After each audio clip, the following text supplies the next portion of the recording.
Bapak Ibu semua. Luar biasa selalu ya. Terima kasih. Tema bulan Juli kita punya tema adalah memiliki pikiran Kristus. Dan saya ambil subtemanya sore hari ini. Yuk kita keluarkan Joshua. Nah, ini adalah subtema yang saya mau berikan di sore hari ini. Saya mau kita yang rileks aja, kita yang santai-santai aja, tapi saya mau pada saat pulang kita membawa sesuatu yang baru. Amin. Oke. Nah, kita lihat memiliki pikiran Kristus, menjaga rumah pikiran kita, menghadirkan damai Kristus di tengah kebisingan dunia. Ya. Nah, setiap hari ini kalau memang kita menyadari, setiap hari di pikiran kita apa? Kepala kita itu dibombardir ya, apa setiap informasi yang masuk. Benar gak? Benar ya? Kadang-kadang tanpa kita sadari banyak sekali ribuan informasi, ribuan yang membuat kita sampai berpikir apa yang terjadi dalam dunia, apa yang terjadi dalam diri kita juga ya. Nah, kadang-kadang itu yang membuat sesuatu kekhawatiran. Nah, ini di sini yang saya maksud jika kita ini semua nggak menjaga rumah pikiran kita, itu akan mudah untuk menggeser kedamaian. Setuju nggak di sini? Pentingnya untuk menjaga rumah pikiran kita itu penting nggak? Ya, makanya kita harus menjaga rumah pikiran kita. Nah, tema ini untuk mengajar kita belajar bersama ya. Kita belajar bersama bagaimana tetap tenang, memiliki sudut pandang Kristus, walaupun dunia itu benar-benar bising. Begitu banyak hal dalam kehidupan kita, tapi kita mau belajar tenang dan kita mau tetap fokus sama pikiran Kristus. Amin. Amin. Nah, saya mau mulai gini, simpel aja. Hari ini misalnya ada Tuhan Yesus nih ya, berdiri di depan rumah kita. Ada rumah ya, ada yang ngekos, mungkin ada yang kontrak. Enggak apa-apa, kita pikirin sore ini nih rumah kita indah. Tuhan Yesus mau datang ke rumah kita. Kira-kira apa sih yang Tuhan temukan kalau di rumah kita? Dia melihat nih, ada ruangannya dia melihat. Ada kamar, ada dapur, ada ruang tamu. Kita perbolehkan nggak Tuhan Yesus masuk? Mau ya? Kira-kira itu yang Tuhan temukan ya? Oke, tapi gimana kalau misalnya Tuhan Yesus itu berkata, hari ini aku nggak ingin lihat rumah kita, tapi saya mau masuk ke rumah pikiran kita. Apa kira-kira yang Tuhan akan temukan? Kalau memang benar-benar Tuhan menyelidiki apa yang ada di pikiran kita, orang sebelah nggak akan tahu apa yang ada di pikiran kita. Rumah tetangga kita, bahkan kadang-kadang pasangan kita juga nggak tahu ada beban di pikiran kita, karena kita semua kita simpan sendiri. Nah, kalau Tuhan Yesus benar-benar datang di rumah pikiran kita, apa sih yang ada dalam pikiran kita? Ada ruang kekecewaan,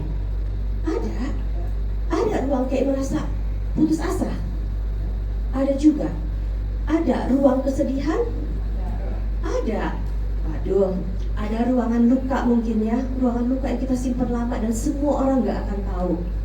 Tapi sekarang saya mau nanya, banyak begitu ruangan yang mungkin Tuhan Yesus temukan. Ruangan kegagalan, ruangan keputusasaan, kekecewaan, semua ada dalam pikiran kita. Nah, sekarang bahkan pasangan kita pun gak tahu apa yang menjadi beban di pikiran kita, karena kita semua sembunyikan rapat-rapat, ya kan? Nah, hari ini Tuhan Yesus mau masuk dan benar-benar mau ke rumah pikiran kita, buka hati dan pikiran kita. Dan saya mau kita nanti tutup dengan benar-benar ada suatu pembaharuan dan pemulihan dalam hidup dan jiwa kita. Amin? Oke.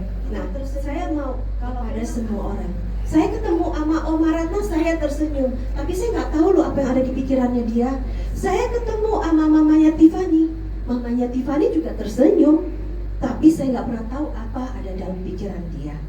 Nah, ada orang yang terlihat kuat, tapi mungkin hatinya nangis. Ada ya? Ada mungkin yang orang melayani Tuhan tapi kehilangan damai. Ada enggak? Ada juga. Ada orang yang memikirkan orang tuanya, ada orang yang memikirkan penyakitnya. Kita semua nggak tahu. Nah, kabar baiknya gini loh, Tuhan Yesus datang untuk melihat pikiran kita, tapi dia nggak akan menghakimi. Tuhan Yesus gak akan menghakimi kita, tapi Dia datang untuk memulihkan kita semua. Sampai sini mengerti? Amin. Amin ya. Sebaliknya Dia berkata, izinkan aku masuk. Itu kata Tuhan Yesus. Izinkan Dia masuk, menaruh pikiran dan perasaan yang terdapat juga dalam Yesus Kristus. Yuk next. Ini adalah tema yang dibawakan di bulan Juli. Dan sekali lagi, inilah firman Tuhan yang berkata, kita harus memiliki kekuatan seperti Kristus. Dan hendaklah memiliki pikiran seperti Yesus. Hendaklah kamu dalam hidupmu bersama menaruh pikiran dan perasaan yang terdapat juga di dalam Kristus Yesus. Amin. Nah, sekarang saya mau kita lihat selanjutnya. Nah, kita sudah dengar di bulan Juli ini, apa sih pikiran dunia, apa sih pikiran Tuhan. Semua tertulis di sini. Ada fokus pada diri sendiri, artinya apa? Kalau pikiran dunia, egois. Kita hanya memikirkan ego kita. Takut akan kegagalan. Merasa di depan kita udah belum langkah aja kita udah merasa gagal. Ada yang di sini. Kita jangan seperti itu. Nanti kita lihat cara Kristus berpikir, ya. Mencari pujian manusia. Setiap kita melakukan sesuatu yang kita pikirkan adalah suatu pujian yang datang kepada kita. Padahal Tuhan gak mengajarkan itu. Setiap apapun yang kita lakukan semuanya hanyalah untuk kemuliaan Tuhan. Amin. Mudah cemas dan khawatir. Ada di sini yang mudah cemas dan khawatir. Saya gak bilang kita gak pernah bergumul dalam kehidupan ini. Kita semua pasti bergumul. Saya pun juga bergumul. Tetapi kita lihat, jangan pergumulan kita menjadi lebih besar dari apa yang ada. Dan selalu lihat janji Tuhan jauh lebih besar daripada pergumulan yang kita ada. Sampai sini mengerti? Amin? Ya. Dan ingin mau menang sendiri. Nah, di sini kita lihat apa sih cara Kristus berpikir. Kita semua udah belajar ya di bulan Juli ini cara Kristus berpikir. Fokus pada Tuhan, fokus pada kehendaknya. Jangan pada saat kita berhadapan dengan masalah kita hanya memikirkan masalah kita, tapi kita harus percaya janjinya Tuhan. Ya, kita harus percaya janji Tuhan, percaya pada rencana Tuhan. Gimana kita bisa masuk dalam rencana Tuhan kalau kita tidak pernah percaya sama Tuhan Yesus? Amin, sampai sini. Bagaimana kita bisa melangkah kalau kita hanya ego dan hanya memikirkan diri sendiri? Rencana Tuhan apa bisa masuk dalam kehidupan kita? Nggak bisa kan ya? Nah, tadi kita bilang, hidup untuk memuliakan Tuhan. Bersyukur. Kadang kita pada saat menghadapi masalah, kita itu lupa loh. Bersyukur untuk hal-hal yang kecil yang kadang-kadang berkat Tuhan berikan, tapi kita tidak pernah mensyukuri. Tapi yang kita lihat adalah semua masalah yang kita hadapi. Ya, nah kita belajar dari sini. Tenang dalam setiap keadaan. Kita mau tenang, bukan berarti memang kita lepas dari masalah. Manusia hidup pasti ada masalah. Manusia hidup gak mungkin. Kita itu masih berjalan, masih bersosialisasi, masih menghadapi kerjaan. Tapi bukan berarti kita gak ada masalah. Tapi balik lagi, tetap berharap hanya pada Tuhan. Amin. Ya, mengampuni dan melepaskan. Banyak orang di sini ataupun di luar, banyak yang mereka hanya simpan di hati.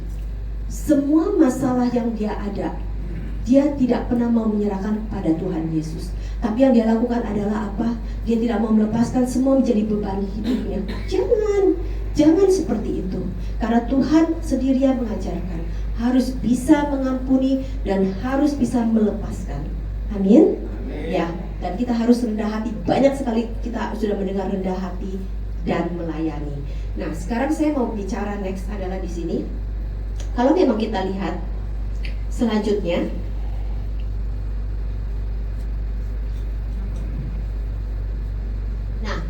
di sini kita mau belajar bahwa ada suatu yang dimana 12 pengintai. Ada yang pernah dengar cerita ini?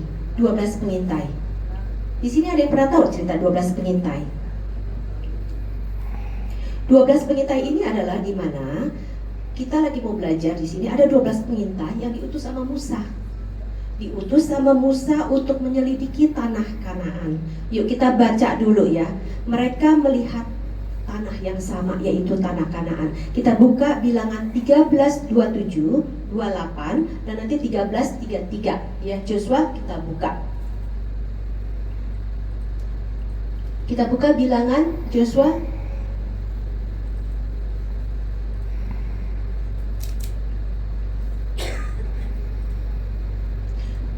Bilangan 13:27.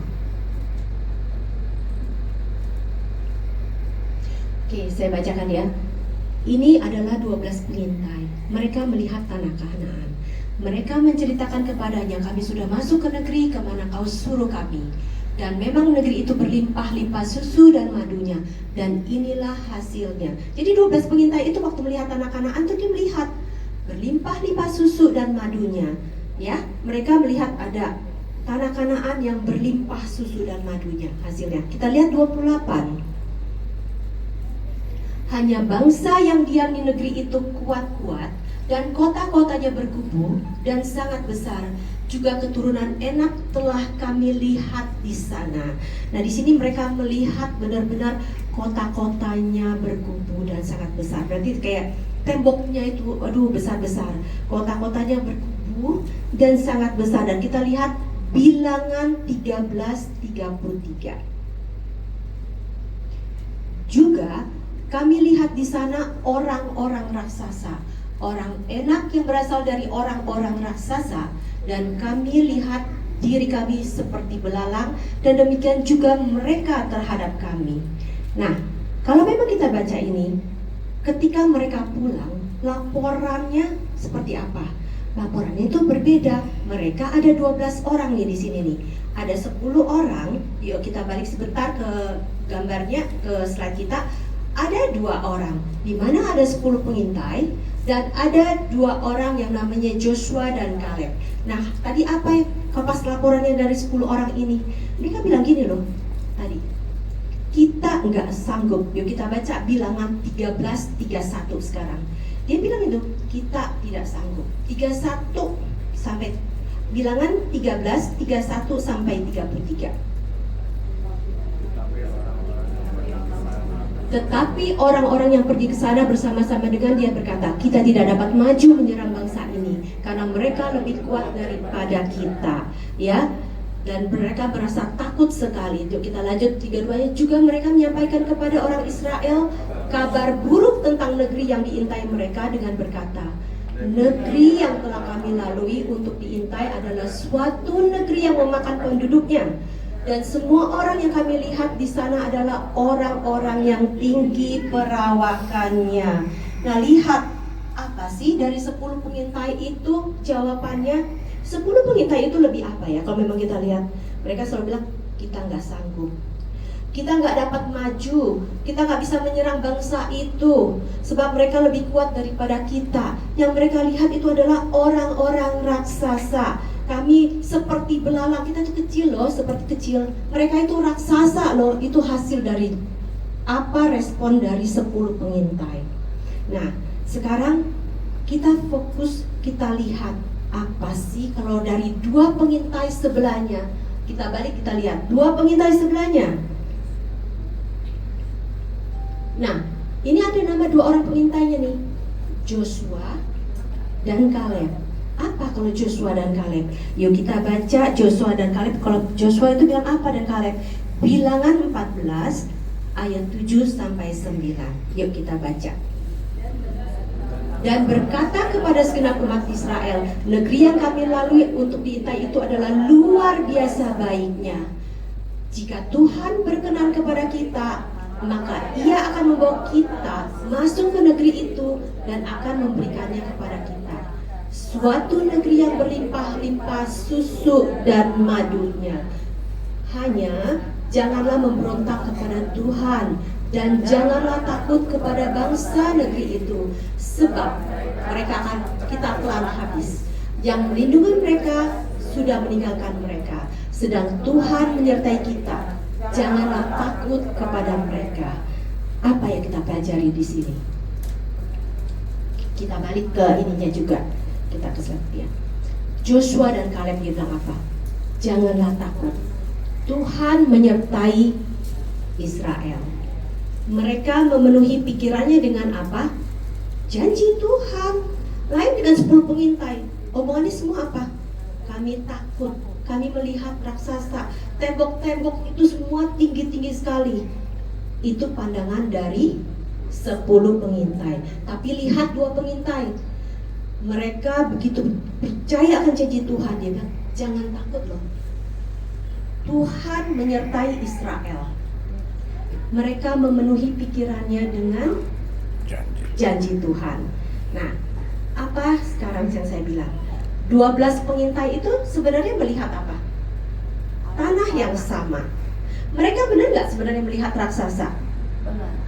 Benar sebenarnya. Mereka benar-benar sama melihat raksasa yang besar. Mereka benar-benar melihat raksasa yang besar. Di sana tadi buah susu yang melimpah, mereka lihat nggak? Mereka lihat. Namun kalau memang kita pelajari apa? Responnya yang berbeda. Itu yang kita lihat. Responnya yang berbeda. 10 orang tadi dipenuhi apa? Ketakutan. Fokusnya lebih pada raksasa. Benar gak? Ya, melihat ancaman. Sedangkan Joshua dan Kaleb apa? Dipenuhi iman kepada Tuhan. Dia berani melangkah, fokus pada Tuhan, percaya pada janjinya, melihat kesempatan. Ada madu dan susu, melihat kesempatan loh. Dan dia bukan melihat sebagai ancaman. Dan dia juga menguatkan bangsa Israel. Sampai sini mengerti? Satu hal yang dilihat, tetapi bisa 2 respon yang berbeda. Mengerti sampai sini? Mengerti ya? Nah, berarti keadaan sama, tetapi cara berpikirnya yang berbeda. Nah, itu kita. Kadang-kadang 2 orang aja melihat satu hal yang sama, tapi pikirannya berbeda. Bisa pikiran yang dunia tadi kita pelajari, yang penuh kekhawatiran, ketakutan, keputusasaan, nggak berani menghadapi suatu tantangan hidup. Tapi yang di sini percaya akan janji Tuhan. Amin. Nggak ada keputusasaan dan dia menganggap itu semua bukan ancaman. Dia melangkah maju karena Tuhan beserta kita. Sampai sini percaya, ngerti? Amin. Nah, banyak nih, sekarang saya mau menekankan gini. Banyak dalam hidup kita itu kadang kita berpikir iman yang kita punya membuat masalah kita menjadi kecil. Sebenarnya enggak. Masalah tetap ada. Tapi yang harus kita lakukan dengan beriman membuat Tuhan itu menjadi lebih besar daripada masalah yang kita hadapi. Ngerti sampai sini? Bukan berarti masalah hilang, tetapi kita minta penyertaan Tuhan supaya masalah kita itu tetap dibantu. Dan kita selalu, yang kita lihat adalah Tuhan. Tuhan bersama kita. Kita mengharapkan Tuhan, kita bergantung hidup kita sama Tuhan. Penyertaan kita minta sama Tuhan. Karena hidup kita tanpa Tuhan itu nothing, sia-sia. Ngerti? Ya?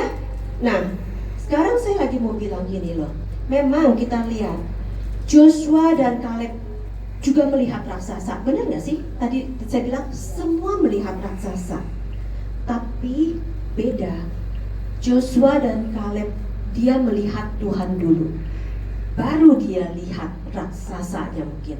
Jadi apa yang ada di pikiran dia selalu penyertaan Tuhan selalu ada. Dan kita belajar semua di sini, jangan pernah menganggap Tuhan itu nggak selalu menyertai kita. Dan jangan pernah kita selalu berdoa. Saya sering mendengar, Tuhan tolong jangan tinggalkan saya, Tuhan tolong jangan tinggalkan saya. Tuhan selalu menolong kita. Tuhan gak pernah meninggalkan kita. Yang meninggalkan Tuhan adalah kita. Jadi selalu menyadari bahwa Tuhan, kasih Tuhan itu luar biasa. Amin. Ingat itu semua, ya. Nah, saya juga mau ambil secara kehidupan kita secara pribadi. Suami istri aja yang ada, sepasang suami istri. Mungkin suami istri itu bisa loh menghadapi konflik yang sama. Konflik yang sama. Mereka ada di rumah yang sama.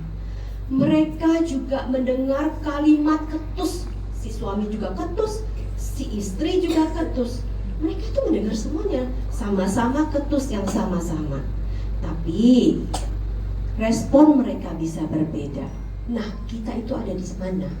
Pada saat kita menghadapi suatu perbedaan pendapat, pada saat kita menghadapi pertengkaran, respon kita gimana? Sebenarnya satu masalah dalam satu suami istri, pasangan ini, tapi responnya bagaimana? Nah, kita belajar. Makanya sekarang saya bilang gini, kalau respon kita berbeda, ada yang mempertahankan egonya, nggak mau menang. Bahkan dia bilang, karena istri saya duluan, istri saya yang marah duluan, saya nggak akan lo minta maaf. Ada nggak yang begitu? Nah, itu tadi pikiran siapa? Pikiran dunia. Oh, pikiran Kristus apa sih? Dengan segala kerendahan hati, pasti dia mau datang, pasti dia mau minta maaf. Walaupun masalah yang dihadapkan sama. Lihat ini, dua respons yang berbeda, dan kita ada yang di mana? Kita pikirkan, kita renungkan. Jangan sampai kita punya rumah tangga, kita rumah tangga berantakan hanya karena keegoan kita. Jangan sampai kita sama anak-anak tuh sakit hati karena keegoan kita. Kita hanya mau dituruti oleh semuanya. Pasangan kita harus nurutin kita, anak-anak harus ikutin kita. Jangan, kita belajar tadi pikiran Kristus, ya. Masalah suami istri, ingat, pasti sama. Masalah harus membayar utang, hadapi bersama-sama. Jangan suami aja atau jangan istri aja. Masalah keuangan anak, jangan suami aja, jangan istri saja. Gandengan tangan, doa sama Tuhan. Jangan kita ego itu tanggung jawab suami, tapi kita sebagai istri kita berdoa. Kita mendoakan apa yang menjadi kebutuhan dalam keluarga. Itu pikiran Kristus. Amin. Amin ya. Nah, oleh sebab itu kita mau, yuk gimana sih? Jagalah pintu rumah pikiran kita. Kita next sudah ini. Oleh sebab itu kita mau jaga pintu rumah pikiran kita, sehingga Kristus benar-benar menjadi Tuhan atas setiap ruang pikiran kita. Rumah ada pintunya enggak? Ada rumah yang gak ada pintu? Nggak ada ya, kalau nggak masuk dari jendela ya. Rumah memiliki pintu. Nah, kalau saya ke rumah orang aja saya ketuk pintu, bisa dibukain, bisa enggak. Kalau ada orang asing yang ke rumah kita mau bukain pintu enggak? Enggak kan? Kadang-kadang ada yang orang ngetok aja, kita kenal aja, kita ngumpet ya. Kita nggak mau bukain pintu, ada ya. Nah, saya mau bilang, seringkali kita begitu hati-hati menjaga rumah kita. Tapi sekarang pertanyaannya, apa kita berhati-hati menjaga rumah pikiran kita? Rumah kita itu, pikiran kita itu, apakah kita jaga dengan hati-hati? Karena di luar sana banyak yang mau masuk setiap hari. Banyak loh informasi-informasi yang kita masuk dalam hidup kita. Dalam pekerjaan saya aja, sekali saya masuk aja banyak informasi-informasi yang bahkan kadang-kadang mengganggu pikiran saya. Banyak. Nah, sekarang godaan akan datang, berita buruk juga bisa datang, komentar orang bisa loh yang menyakitkan kan? Ya. Nah, sekarang adalah kita yang memilih, dan kita menentukan yang bisa merusak pikiran kita. Dan kita yang menentukan apakah semua itu boleh tinggal atau enggak. Ya, jadi semua hal-hal yang jelek itu kadang-kadang kita masuk dalam pikiran kita. Nah, kita yang menentukan. Mau kita jaga terus, kita sampai capek mikirkan itu, atau kita bawa dalam doa dan kita menyerahkan kepada Tuhan. Amin, sampai sini mengerti? Nah, kita buka Roma 12 ayat 2. Pembaharui pikiran. Yuk, saya mau benar-benar dibuka aja kali. Roma 12:2 dari Joshua. Kita baca sama-sama. Roma 12 ayat 2. Janganlah kamu menjadi serupa dengan dunia ini, tetapi berubahlah oleh pembaharuan budimu, sehingga kamu dapat membedakan manakah kehendak Allah, apa yang baik, yang berkenan kepada Allah, dan yang sempurna. Nah, di sini Paulus tuh nggak berkata berubahlah karena keadaanmu berubah. Tapi enggak, dia bilang berubahlah oleh pembaruan budimu. Dia minta loh, dia bilang begitu. Tuhan memanggil kita untuk mengalami pembaharuan budi, bukan mengikuti arus dunia. Seperti rumah nih tadi, kalau tidak pernah dibersihkan, rumah kita menjadi apa? Banyak debu di rumah, banyak sampah-sampah di rumah, dan itu bisa terjadi dalam pikiran kita. Makanya di sini bilang perbaharuilah budimu. Dengan apa? Dengan firman. Karena apa yang masuk nih, apa yang masuk akan menentukan apa yang keluar. Benar gak? Kalau pikiran kita dipenuhi ketakutan, yang keluar apa sih? Ketakutan. Kalau pikiran kita selalu dipenuhi kemarahan, yang keluar apa? Kemarahan. Makanya oleh sebab itu, kalau pikiran kita dipenuhi firman, keluarnya apa tuh? Damai, sukacita. Pikirkan, pikiran kita itu pikiran dengan firman. Keluar kata-kata apa? Perkataan yang membangun. Bukan kata-kata tadi seperti 10 pengintai, semuanya negatif, semuanya penuh ketakutan, semuanya ada raksasa, bahkan ada susu madu aja dia tidak pikirkan. Karena apa? Karena pikiran orang itu kalau hanya pikirnya selalu ketakutan, yang keluar hasilnya akan ketakutan. Hati-hati di sini, ya. Kalau memang pikiran kita dipenuhi firman, maka yang keluar adalah kata-kata yang membangun. Hidup kita juga jadi apa? Bergairah. Ada nggak sih orang yang lihat misalnya setiap hari kayak murem, nggak ada semangat, nggak ada ketawa, nggak ada senyum, yang di otak adalah pikiran-pikiran semua masalah. Pernah ketemu sama orang begitu? Nggak ada kita di sini ya? Ada. Oke. Nah makanya hidup itu perlu gairah. Gairah itu dalam arti yang ke arah pikiran Tuhan. Seperti tadi, hidup itu walaupun penuh tantangan, penuh masalah, tapi kita harus hadapi. Kita itu bergairah loh, jangan kita hanya di rumah ya udah nasib saya seperti itu. Enggak ada dalam hidup ini, karena ada Tuhan selalu menyertai kita. Tapi kita harus bergairah, kita harus melakukan sesuatu, kita harus mencoba sesuatu, minta doa dan tuntunan Tuhan. Sampai sini mengerti? Amin ya. Nah, oke. Nah, oleh sebab itu, kalau pikiran tadi saya bilang dipenuhi oleh firman, yang keluar akan jadi kata-kata yang baik. Nggak ada kata-kata menghakimi. Kita nggak mau menghujat orang, ya.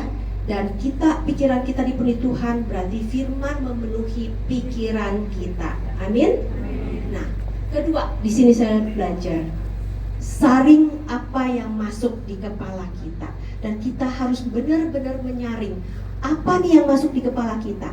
Kita baca lagi sama-sama.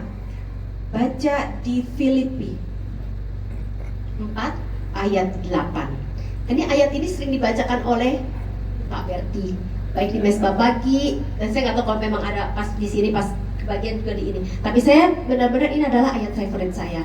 Yuk kita baca sama-sama. Jadi akhirnya semua yang benar, semua yang mulia, semua yang manis, semua yang sedap didengar, semua yang kebajikan dan patut dipuji, pikirkanlah semuanya itu.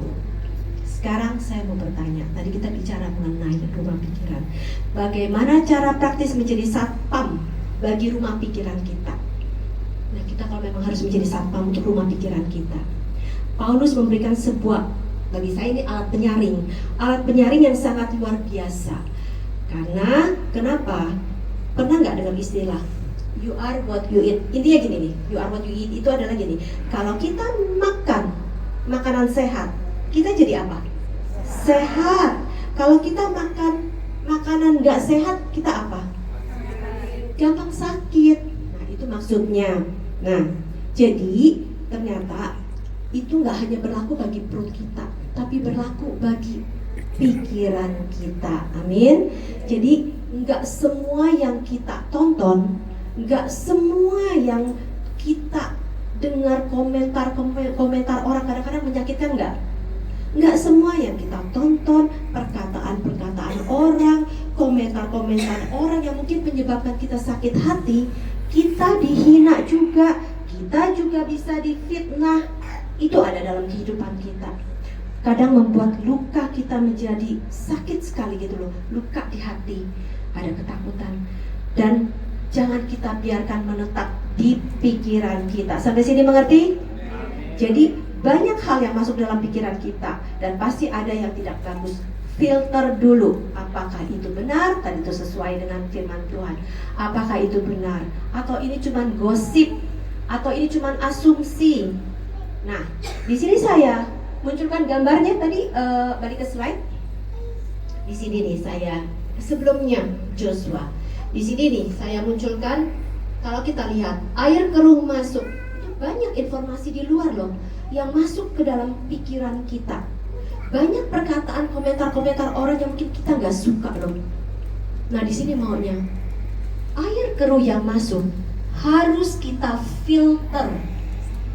Jangan kita biarkan di pikiran kita. Supaya apa? Semua yang jernih itu nanti keluar. Seperti yang kita baca di Filipi 4 ayat 8. Semua yang benar, semua yang mulia, semua yang adil, suci, manis, sedap didengar, kebajikan, patut dipuji. Itu yang keluar dari pikiran, dari mulut kita, dari hati kita. Ngerti? Jadi saring kita berhak. Kita berhak untuk menyaring apa yang masuk. Bukan berarti kita seenaknya aja semua terima semuanya dan mengganggu hidup kita. Jadi pegang Filipi 4 ayat 8. Jadikan itu masuk tuh dalam apa ya? Di kita punya handphone, supaya setiap hari kita lihat, hey, apa yang harus saya lakukan? Saya mendengar sesuatu, orang menggosip saya. Oh enggak. Karena apa yang saya pikirkan, saya hanya memikirkan sesuatu yang benar, bukan sesuatu yang salah. Ya, kalau memang kita dihina, kita difitnah, dan kita merasa nggak melakukan, jangan itu terus taruh di pikiran kita. Sampai sini ngerti? Amin. Ataupun seperti Joshua dan ataupun dengan seperti 10 pengintai. Kalau memang kita berhadapan dengan ketakutan, jangan biarkan ini. Tapi kita ganti, ada janji Tuhan. Begitu banyak janji Tuhan dalam kehidupan kita. Masa sih kita nggak mau mikir janji Tuhan, yang kita mikirkan hanya suatu masalah terus? Ngerti? Sampai sini? Amin ya. Nah, jadi di sini mengajarkan, pikirkanlah kebaikan orang lain. Jangan selalu mikirkan orang lain yang ngituin kita terus. Pikirkan kebaikan orang lain. Banyak orang lain juga baik sama kita kan dalam hidup kita. Pikirkan yang baik. Pikirkan walaupun berkat-berkat itu kecil. Jangan hanya selalu melihat berkat itu langsung yang besar baru kita puji Tuhan, bersyukur. Berkat kecil pun harus kita syukuri, ya. Dan selalu ingat pada janji Tuhan dan pikirkanlah semuanya itu. Amin. Oke. Nah, jadi jangan nih, kalau memang saya bilang nih, jangan melihat orang. Kita tuh selalu suka melihat orang. Jangan kita tuh melihat orang di sebelah atau di sekeliling kita. Lihatlah ke dalam hati kita sendiri. Ruangan mana kita yang masih berantakan, kita lihat. Kita lihat ruangan mana yang masih berantakan. Mungkin ruangan kita ada ruangan kekhawatiran, ya. Ada ruang kekhawatiran, ada ruangan kepahitan, ya. Ada ruangan dosa yang mungkin kita belum pernah mau ngaku dosa, padahal kita tahu itu berdosa dan kita simpen terus dalam hidup kita. Di hati kita ini ruangan dosa itu terus kita nggak pernah mau minta maaf. Ada Tuhan, Tuhan itu selalu terima permintaan maaf, ya. Ada ruang ketakutan akan masa depan. Gimana nasib anak-anak saya? Gimana dengan pekerjaan saya? Secara pribadi saya juga suka takut. Saya menghadapi masa depan saya juga. Sebentar lagi saya juga mungkin tidak bisa kerja karena menghadapi masa pensiun dan saya harus melakukan sesuatu. Ada masa depan yang harus dipikirkan. Tapi bukan berarti kita terbenam dengan pikiran masa depan kita, ya.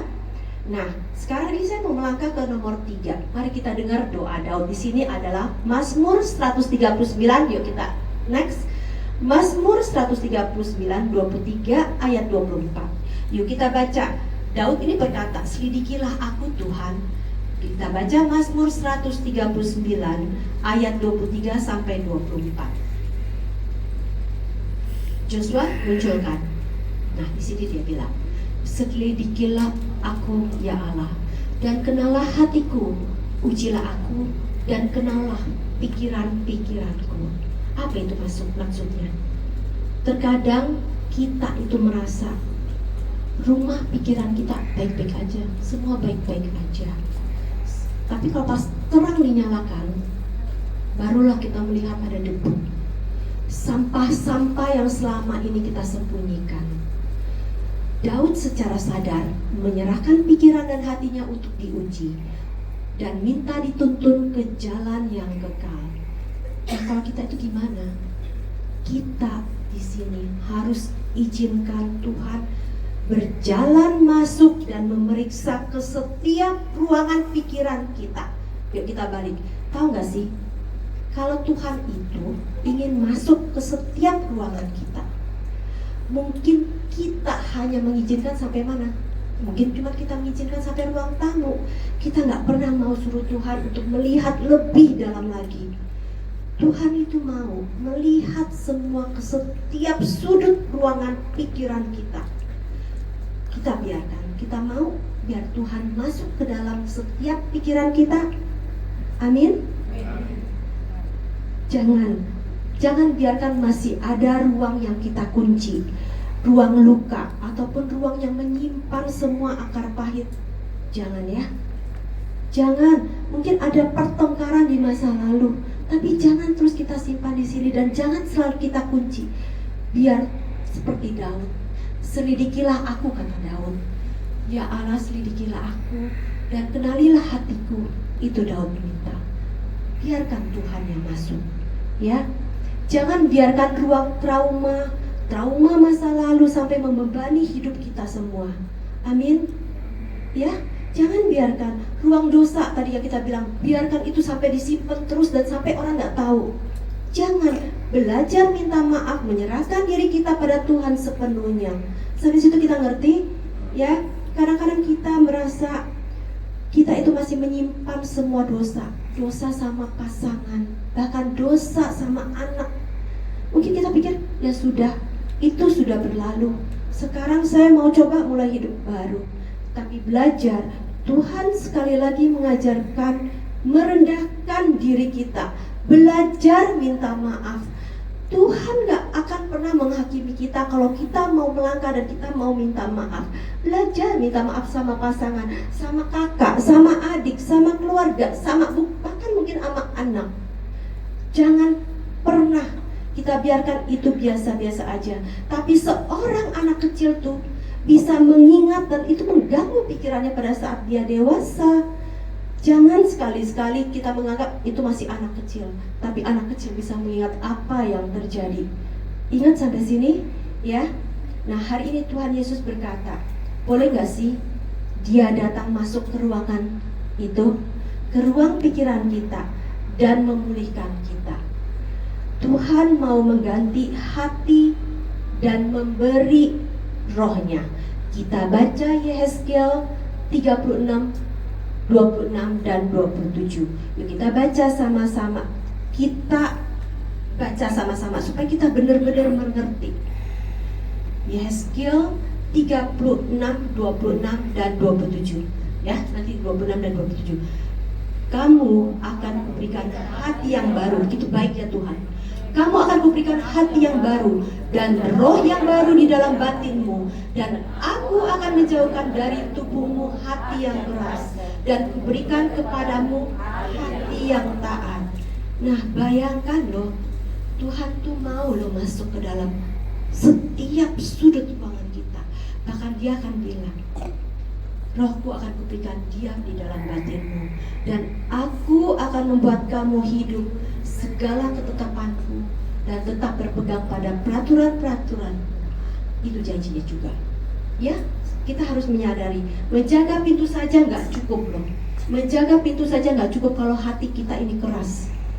Tuhan nggak hanya menyuruh kita berubah, tetapi Dia sendiri memberikan hati yang baru dan roh yang baru bagi yang mau membuka hati kita, ya. Dan ingat, Roh Kudus yang akan memampukan kita hidup dalam kehendak-Nya. Amin. Sampai sini kita mengerti. Yuk saya mau tutup aja semuanya di sini. Yuk kita next. Kita udah semua penutup. Apa sih yang mau Tuhan lakukan? Dan apa sih respon kita? Yuk kita belajar sama-sama. Saya mau tutup dan mari kita renungkan bersama ya. Renungkan sekali lagi. Jangan sampai kita pulang dari sini kita sia-sia ya. Banyak di antara hati kita hari ini mungkin terlihat senyum, ya kan? Tapi rumah pikiran kita tuh sebenarnya lelah, capek. Batin kita tuh rasanya udah mau menjerit. Jiwa kita itu hanya rasanya udah gak tahan menghadapi ini semua. Bener gak? Nah, sekarang saya mau bilang, ada yang dipenuhi kekhawatiran, ada yang dipenuhi rasa gagal. Ada dari kita begitu. Ada tadi balik lagi menyimpan luka lama. Ada juga yang mungkin juga kita merasa hidup kita gak ada artinya.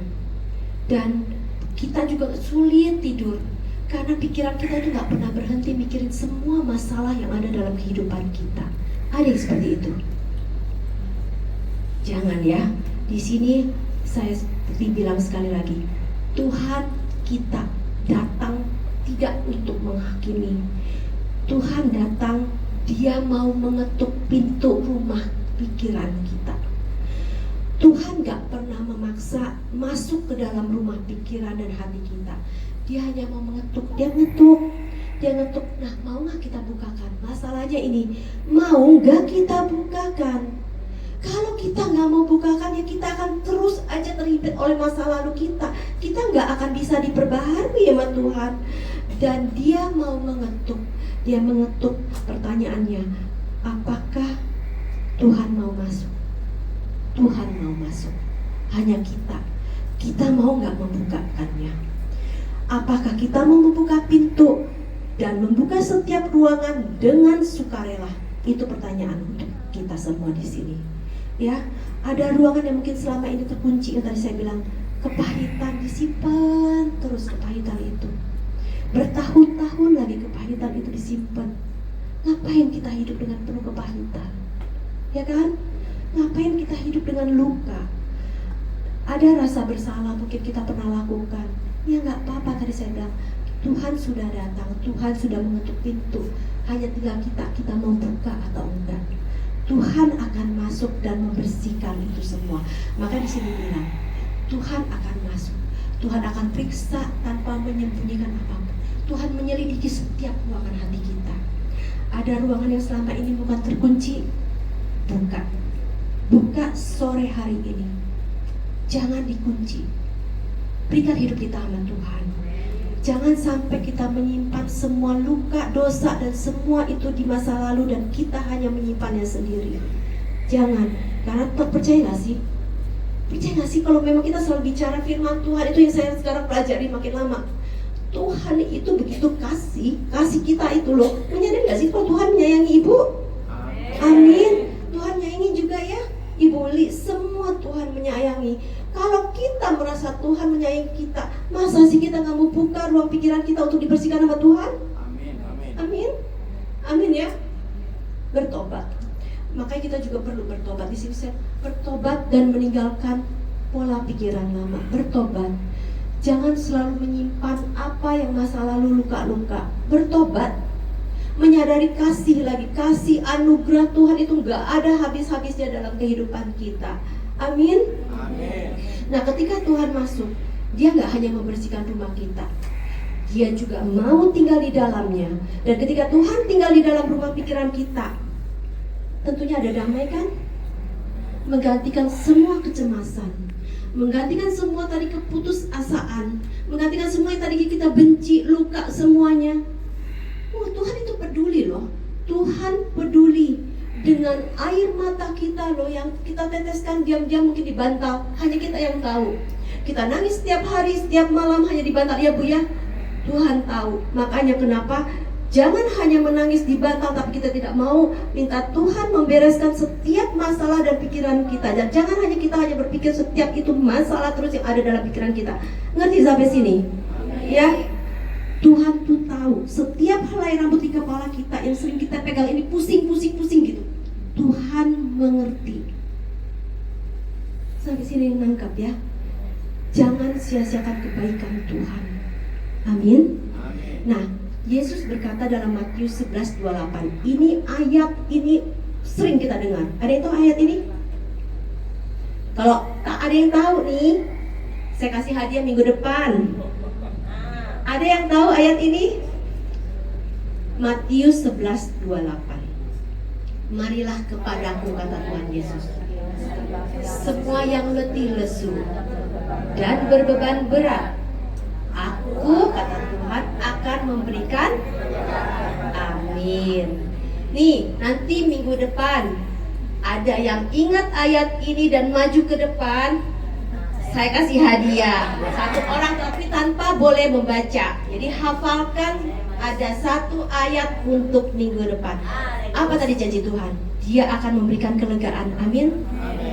Hari ini Tuhan Yesus menawarkan sebuah pertukaran. Pertukaran yang indah. Biarkan Tuhan masuk dan memeriksa isi rumah kita. Nggak ada lagi ruangan yang disembunyikan, supaya beban berat kita diberi kelegaan. Nah, kenapa saya bicara ini? Ingat Ibu Christina yang dari Australia yang 2 minggu lalu bicara di mimbar ini? Ingat ya, saya hanya dapat kesempatan 5 menit. 5 menit saya bicara sama dia. Tapi apa yang dia bilang? Eli, please, dia bilang bantu jemaat-jemaat di sini. Begitu banyak beban yang disimpan oleh mereka. Mungkin karena ibu ini profetik kali ya, jadi dia melalui alam roh dia melihat. Begitu banyak orang-orang yang kita harus punya, kita bantu. Begitu banyak kita harus taruh belas kasihan kita kepada jemaat-jemaat. Tolong mereka. Itu pesan dia. Makanya kenapa pada saat waktu saya muncul dengan memiliki pikiran Kristus, saya teringat selalu semenjak saya pas dengar firman Tuhan dari Ibu Christina, saya menyadari begitu banyak. Yang bisa kita lakukan apa? Kita mendoakan, ada belas kasihan. Begitu banyak orang-orang yang membutuhkan Tuhan, tapi dia hanya tahu Tuhan dan hanya datang ke gereja, nggak pernah mau membuka hati dan pikirannya, dan hanya taunya dengar firman, pulang, selesai. Padahal Tuhan benar-benar mau supaya hidup kita itu sesuai dengan janji Tuhan. Amin. Kemarin dia bilang harus ada terobosan. Dia bilang jemaat di sini, Eli, jemaat itu stagnan, nggak bergerak katanya, nggak mau maju, karena mereka masih hanya hidup dengan masa lalu. Karena dia hidup hanya dengan menyalahkan diri sendiri. Mereka hidup hanya taunya apa? Masalah demi masalah yang dilalui. Saya sampai menangis, dan malamnya saya menangis. Saya mendengar itu dari beliau. Saya merasa, oh iya Tuhan, jangan sampai jemaat di sini mengalami hal itu. Biarlah ada pembaharuan dari Tuhan. Amin. Jangan selalu menyimpan masa lalu. Tuhan sudah menggantikan kita. Kita menjadi manusia baru. Tanggalkan manusia lama kita. Amin. Amin. Dan sekali lagi jujur, saya mau bilang, nggak ada orang yang sempurna dari kita, benar kan? Nggak ada satupun. Termasuk saya yang berdiri di sini juga nggak sempurna. Waktu saya menyiapkan firman Tuhan ini, dan saya waktu menyampaikan ini juga, saya secara pribadi saya banyak ditegur. Ya, Tuhan itu datang itu benar-benar loh, begitu sayangnya pada kita. Jadi saya juga sadar dalam diri saya masih banyak hal yang diubah. Saya berdiri di sini, bapak-bapak dan ibu-ibu pikir saya nggak takut. Dan saya selalu ingat apa kata Ibu Sally, Bu Eli, kalau ibu nggak takut, ibu bahkan tidak akan bergantung kepada Tuhan. Tapi karena ibu takut, makanya saya jadi selalu doa dan menggantung hidup, apalagi persiapan ini semua kepada Tuhan. Semua daripada kita menghadapi semua kehidupan, nggak hanya berdiri di mimbar ataupun menghadapi permasalahan hidup sehari-hari, bergantung sama Tuhan. Amin. Amin ya. Dan dengarkan ini baik-baik. Mau kita menangis sampai air mata kita habis, atau didoakan setiap minggu, kalau kita sendiri gak mau buka hati dan pikiran kita, dan kita gak mau menyerahkan pikiran kita kepadanya, percuma. Ya, dan kita sudah belajar di sore hari ini, kita belajar. Jadi kita mengundang Tuhan sekali ini, kita undang. Bukalah pintu itu setiap hari kepada Tuhan. Biarlah Tuhan berjalan membersihkan yang kotor. Ya, setiap hari, karena kita manusia nggak sempurna. Setiap hari kita minta Tuhan membersihkan, ya, pikiran hati kita. Ingat doa Daud yang kedua, selidikilah aku. Ya, minta Tuhan selidiki. Biarkan Tuhan membereskan, tapi bagian kita adalah kita membuka hati dan pikiran kita, merelakan Roh Kudus untuk menuntun dan memimpin kita. Amin. Amin ya. Dan kita minta ampun kalau ada di antara kita yang pemarah, ego, menguasai, nyakitin istri, nyakitin anak, sombong. Ingat, minta maaf. Enggak ada salahnya kita minta maaf sama keluarga kita. Bereskan semuanya, karena kita mengalami terobosan-terobosannya daripada Tuhan. Amin. Amin ya. Jangan kita hanya, tadi seperti kata Bu Krista, jangan hanya stagnan. Seperti stagnan itu berdiri di sini, kita nggak pernah maju. Amin. Bahkan yang parah adalah kita makin mundur ke belakang tanpa kita lihat bahwa ada rencana-rencana Tuhan yang indah dalam kehidupan kita. Amin sampai sini. Ya. Oke. Bertobat dan meninggalkan pola lama kita, dan kita menjaga pintu pikiran kita setiap hari, dan Tuhan akan memenuhi hidup kita dengan damai sukacita. Ada kasih, ada pengharapan, semuanya kepada siapa? Tuhan Yesus ya. Dan kita memilih untuk membiarkan pikiran Kristus memimpin hidup kita setiap hari ya. Mau terus pikiran Kristus memimpin hidup kita? Amin. Mau ya? Bergaul setiap hari. Biarkan Tuhan masuk melalui firman, masuk melalui doa kita. Mau kita penyerahan diri kita kepadanya, dan minta Roh Kudus memimpin kita. Amin. Amin ya. Dan hari ini Tuhan menantang kita. Mau dibawa kemana pikiran kita ke depan? Mau dibawa kemana pikiran kita ke depan? Apa kita mau terus begitu aja? Apa kita gak mau maju? Tuhan bertanya pada kita. Kita buka hati kita, menyerahkan seluruh rumah pikiran kita kepada Tuhan. Amin. Dan kita mengundang Roh Kudus memenuhi setiap ruang kehidupan kita. Amin ya. Yuk kita nyanyi, yuk kita berdiri. Saya minta bantuan dari WL dan juga singer ya. Kita nyanyi refnya dulu, baru nanti kita nyanyi dari awalnya ya. Yuk.